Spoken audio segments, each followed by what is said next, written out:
4:30 in the afternoon, and I heard a sound I'd never heard in there before, and I can imitate it. It was like this. Oh, oh, oh. Three times. So that's 9. And I listened and I went, I don't believe I've ever heard a call like that. I thought it was some parrot or something that got out of somebody's pen. And boy, I mean, all of a sudden I hear, this big 10-point jumps over the brush pile. I'm leaning against right over my right shoulder and right down there to that sound. And I went, it was a doe in heat. Mm-hmm. I knew what it was then. So I started using that call. Mm-hmm. They'd come in on me and bow up. I mean, I had to get a tree between me more than once, and I quit using it.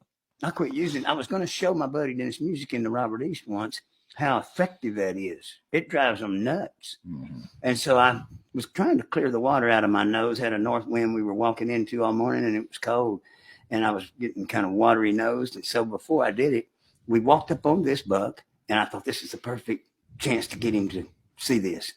So I put us down, got down on our knees in the cactus. It was a cactus flat with a rise like this, and so the buck's rack was sticking up first, and we got down, and I said, I could just watch this.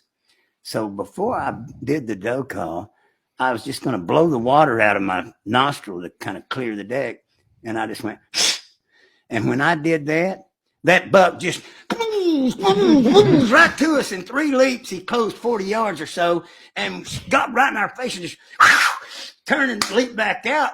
And he goes, well, you didn't even make the doe call, and he's already on our ass like that. He goes, don't do that no more. All you got to do is blow hard out one nostril when they're close, and it just drives them nuts. That's kind of like the snort wheeze style of calling. But I stood up one time after cleaning my thumbnail out. I'd made the doe call late, and the rattle just got a little desperate, and nothing came. And I went, I'm going to make the doe call. So I make the doe call, and I got bored and reached in my pocket, started cleaning blood out from under my fingernails. And I looked up when I saw movement, and this buck was running. He'd seen me. It was warm. It warmed up that morning, and I took my shirt off and was sitting there with, there's nothing but my skin showing, and it must have been the color of a deer to him in the shade and the shadows like that.